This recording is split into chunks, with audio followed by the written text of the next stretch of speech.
Welcome back, everybody. Uh, Last video we covered how to get off the launch pad, but unfortunately I did not go into much explanation on what determines whether or not you can get off the launch pad or not. So right now, before we go and head into space, I'm going to go ahead and explain a little bit better on how exactly we get into the off the launch pad.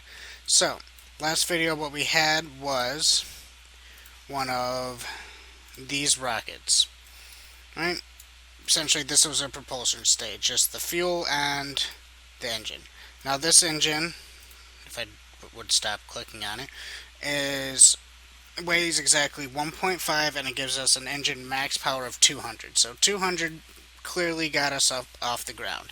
But how much thrust does it really take to get this vehicle off the ground? So what we have to look at is how much all this weighs. So we already know that this top section right here, all this right here weighs 1 ton. So then we add the separator and the fuel. If we look here, the separator doesn't weigh much. That only weighs less than 1/10 of a ton, so we're not really worried about that weight. But the fuel altogether with a full tank is 4.5 tons. So now we're up to 5.5 tons. And I like to think of thrust as every 10 thrust will lift 1 ton. So with the Rockomax here, each engine weighs less than 1/10 of a ton, so 3 of them will give us 60, which is more than enough to lift the 5.5 tons we have, and it only adds zero point 0.3. So we're looking at 5.3, 5.4 tons altogether. So 3 of these engines should be the exact minimum to get us up off the ground. So we're going to save it there with those 3 engines on there. Go ahead and launch and sit through my awesome loading screen here and ponder upon life and everything about it and cupcakes. I do want a cupcake. Unfortunately, I'm a fatty and I probably shouldn't be eating cupcakes. But anyways, if the game would load, and it looks like it is, and here we go. Okay. Now, last time I know I had the structure clamps on here, but since my engine is now underneath my vehicle and they're to the side, I don't have to worry about that too much. So I'm going to hit T to turn on SAS, which is stability control. I'm going to throttle up. I'm going to keep that resource tab open so I can check my fuel and my oxidizer. And we go ahead and launch, and as you can see, it's just barely enough thrust to get us anywhere, which is exactly what I was trying to show. Every 10 thrust should lift about 1 ton. And there we go, we're up and away. Now we're going to simulate the fuel outage again. Just like that, hitting X, space to separate, parachute, and gear. And I'll actually show you guys this thing landing this time and not just skip over it like last time. Comes down, get pretty close, slow it back down to 1 times, and there you go. Landed perfectly, no issues whatsoever. And just for fun, what you can do is you can repack that chute just to make everything look nice again. And there you go. We are landed with the repacked chute. Now, to get into space, I'm going to show you the little design process for that. So we turn to Vehicle Assembly Building. Now, up in space, our 3 rockets would probably be more than enough to help us maneuver for orbit change and deorbit and stuff like that. But for this video, we are strictly just going straight into space. So let's see how far just this 1 tank and this 1 fuel engine will get us. It's a pretty light vehicle. I mean, got a good amount of fuel there. We're getting 200 thrust when we only need 60, so it's 120 going straight into our acceleration. So we should be able to get relatively far, and you just saw me make a mistake. I forgot those structure clamps. But I think we should be fine for this 1 time since it's a pretty light vehicle, but in the future slap me if I ever make that mistake again. Alright, here we go. Loading screen's almost done. Okay. Turn on stability, throttle up, and we're off. Now, the goal here, the magic number is 10,000 meters or 10 kilometers.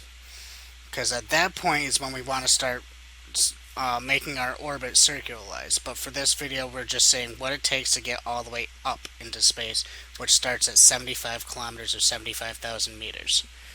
So here we go, we're going up about 200 meters a second, going pretty good.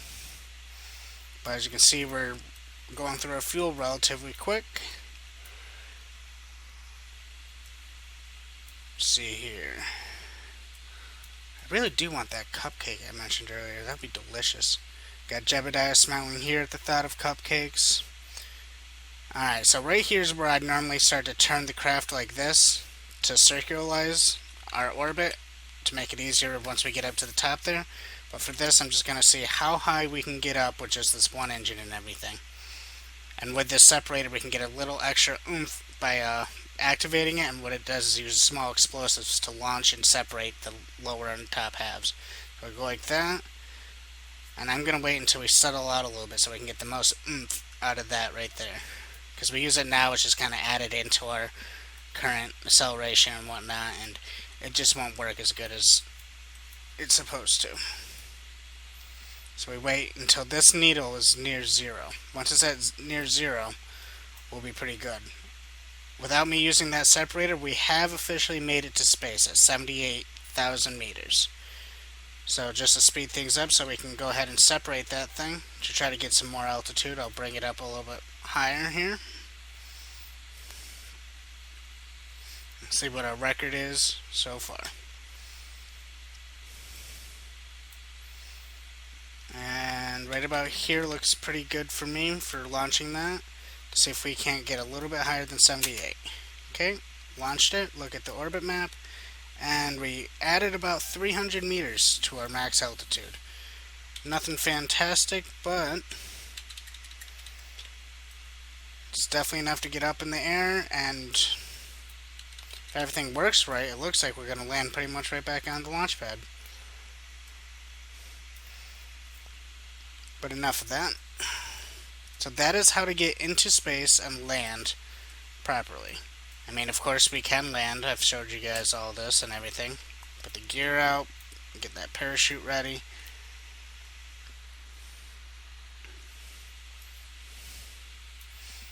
And as you can see, we're more than decelerated enough to manage a landing. With the parachute and half deployment like that, if you can get the craft down to about 30 meters a second, then you know for a fact that you will land. Right now it's kind of questionable, but as soon as it fully deploys and everything, we're at 10 and slowing, so we will definitely land without an issue. So just for fun, I'm going to let it fall. See how good these landing legs are, which, by the way, isn't very good. See? Not very good landing legs at all. But that is how to get into space, and next time we will look into proper launch and how to circularize our orbit for a stable orbit so we never ever return back to Kerbin's atmosphere unless we want to. Alright, see you guys next time.